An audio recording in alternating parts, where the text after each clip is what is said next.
ಪ್ರತಿಭಟನೆ ಮಾಡಿ ಅವತ್ತು ಹೇಳಿದ್ರು ಕೆಲಸನ ನಿಲ್ಲಿಸ್ತೀವಿ 6ನೇ ತಾರೀಕು ಅಂತ. ಇದ್ರ ಮಧ್ಯೆ ಇವೆಲ್ಲ ಇತ್ತಾಗ ಬಂದ್ಬಿಟ್ಟಿದೆ ದೊಡ್ಡ ನೋಡಿ ಒಂದು ಸ್ವಲ್ಪ ಅವಲೋಕನ ಮಾಡಿ. ಅದು 10 ಅಡಿ ಹೈಟ್ ಇದೆ, 12 ಅಡಿ ಹೈಟ್. ಅಲ್ಲಿ ಪೈಪ್ ಹಾಕಿದ್ರೆ ಗುಬ್ಬಿಗೆ, CS ಪುರಕ್ಕೆ, ಮುಂದಕ್ಕೆ ಮಧುಗಿರಿ, ಕೊರಟಗೆರೆ, ತುಮಕೂರು, ಬೇರೆ ಎಲ್ಲಿಗಾರ ಒಂದು ಹನಿ ನೀರು ಹೋಯ್ತದೇನ್ರಿ? ಮೊದಲಿ ಇದು ಅವೈಜ್ಞಾನಿಕವಾದ ವಿಚಾರ.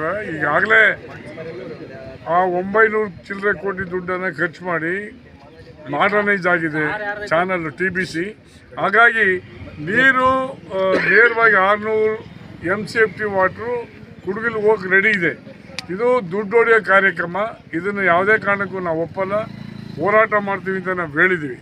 ಆದರೆ ಏನೋ ನಮ್ಮ ವಾಸು ಏನೋ ಮಾತಾಡಿದ್ದಾನೆ, ಅದ್ರ ಬಗ್ಗೆ ನಾನು ಏನು ಹೇಳೋಕ್ಕೆ ಬಯಸಲ್ಲ. ಅವನು ಹಳ್ಳಿಕದ ಮನುಷ್ಯ. ಈ ಹೋಬಳಿ ಅವನಿಗೆ ರಾಜಕೀಯ ಶಕ್ತಿ ತುಂಬಿದ್ದು. ಇಲ್ಲಿಂದ ಜಿಲ್ಲಾ ಪಂಚಾಯತು, ತಾಲೂಕ್ ಪಂಚಾಯತ್ ಎಲ್ಲ ಆಗಿದ್ದಾರೆ. ಆದರೆ ಮೋಸ ಆಗ್ತಿದ್ರು ಸಹ ಆ ಕಂಟ್ರಾಕ್ಟ್ ಜೊತೆ ಸೇರ್ಕೊಂಡು, ಸರ್ಕಾರ ಜೊತೆ ಸೇರ್ಕೊಂಡು ರಾಜಕೀಯ ಮಾಡ್ತಾರೆ. ಆಮೇಲೆ ನಾವು ಎಲ್ಲ ನಮ್ಮವರು ಗಂಡಸು ಅಂತ ಇರ್ತಾವೆ, ಹೆಂಗಸು ಅಂತ ಇರ್ತಾವೆ. ನೀನಾಗ್ತಾರೆ ಕೆಚ್ಕೈತೆ ಅಲ್ಲಿ ಹೋದ ನಾವು ಬರಲಿ, ನಾನು ನೋಡ್ಕೊತೀನಿ. ಮಿಕ್ಕಿದ್ದ ಅದಕ್ಕೆಲ್ಲ ಹೆದರಕ್ಕಿಲ್ಲ. ಅವನು ಜವಾಬ್ದಾರಿ ಬೇಕಲ್ಲ, ಅವ್ರ ಜವಾಬ್ದಾರಿ ಬೇಕಲ್ವೇನ್ರಿ? ನನ್ನ ಕ್ಷೇತ್ರಕ್ಕೆ ಅನ್ಯಾಯ ಆಗ್ತದೆ, ನಾನು ಹೋರಾಟ ಮಾಡ್ಬೋದು, ಜವಾಬ್ದಾರಿ ಬೇಕಾ? ಅವನು ಹೋರಾಟ ಮಾಡ್ತೀನಿ ಸಪ್ರೇಟ್. ನಾವು ನಿನ್ನ ಜೊತೆನೂ ಬರ್ತೀವಿ, ನಡೆಯಪ್ಪ ಹೋರಾಟ ಮಾಡೋಕ್ಕೆ ಬಾ, ನಾವು ನೀವು ಸಪೋರ್ಟ್ ಮಾಡ್ತೀವಿ, ಇಲ್ಲ ಅಂತ ಹೇಳಕ್ಕಲ್ಲ. ರೆಡಿ ಹೋಗಿ ಕರೆದಿದ್ದೀವಿ. ಈ ಕಳ್ಳಾಟ ಎಲ್ಲ ಬಿಟ್ಬಿಟ್ಟು ನಾಲ್ಗೆ ಮೇಲೆ ಇಟ್ಕೊಂಡು ಮಾತಾಡಬೇಕು. ಎಲ್ಲಿ ಬೇಕಾದ್ರೂ ನಾನು ಬರ್ತೀನಿ, ರೆಡಿ ಇದ್ದೀನಿ. ಗುಬ್ಬಿಗೆ ನಾನು ಬರ್ತೀನಿ, ತಾಕತ್ತಿದ್ರೆ ಬಾ ಅಂತೇಳಿ ನಾನು ನೋಡ್ತೀನಿ. ಅದೆಲ್ಲ ನಾನು ಹೆದರಕ್ಕಿಲ್ಲ. ನಾವು ಹೋರಾಟ ಮಾಡ್ಕೊಂಬಂದಿರೋರು, ಗುಳ್ಳಂದರಿ ಆಗಿ ಬಂದಿಲ್ಲ, ಹೋರಾಟ ಮಾಡ್ಕೊಂಬಂದಿದ್ದೀವಿ ನಾವು. ಜನಕ್ಕೆ ಇವತ್ತು ಅನ್ಯಾಯ ಆಗ್ತದೆ ಅಂದರೆ ಇಡೀ ಜಿಲ್ಲೆಯ ಆ ಪಾರ್ಟಿ ಈ ಪಕ್ಷ ಅಲ್ಲ, ಎಲ್ಲರೂ ಸೇರಿ ಜನಪರ ಹೋರಾಟ, ಜನಪರ ನಿಲ್ಲಬೇಕೆ ಹೊರತು ತನ್ನ ಸ್ವಾರ್ಥಕ್ಕೋಸ್ಕರ ಗುಳ್ಳನೇರಿ ಆಟ ಆಡೋದು ಬೇಡ ಅಂತ ಈ ಸಂದರ್ಭದಲ್ಲಿ ಹೇಳ್ತೀನಿ.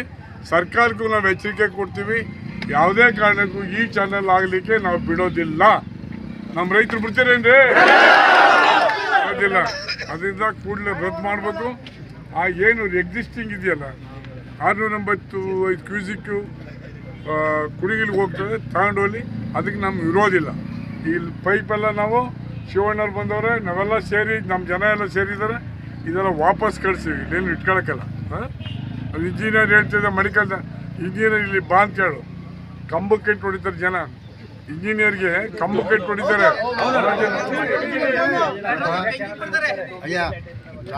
ಅವರೇ ಹೇಳವ್ರೆ ಇದು ಅವೈಜ್ಞಾನಿಕ ಅಂತ ಹೇಳ್ಬಿಟ್ಟು ಈ ಚಾನಲ್ ಇದನ್ನು ಮಾಡೋದು, ಪೈಪ್ಲೈನ್ ಮಾಡೋದು ಅವೈಜ್ಞಾನಿಕ ಅಂತ ಅವರೇ ಹೇಳವ್ರೆ.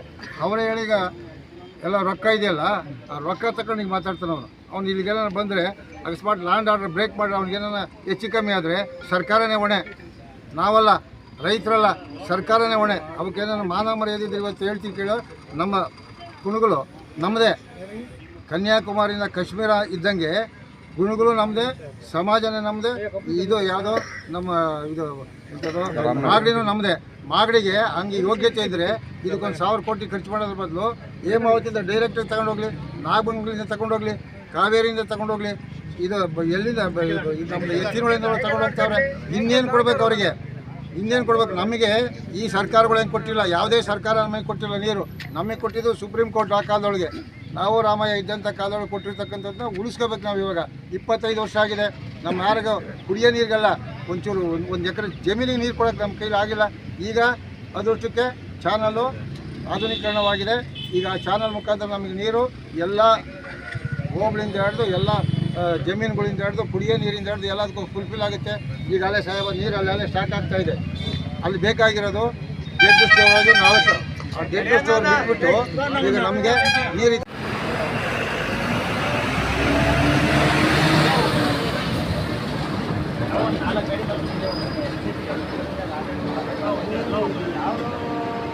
ಬೆಳಿಗ್ಗೆ ಒಂದು 6 ಗಾಡಿ ಬಂದು ಇವೆಲ್ಲ ನೈಟೇ ಬಂದ್ಬಿಟ್ಟವೆ.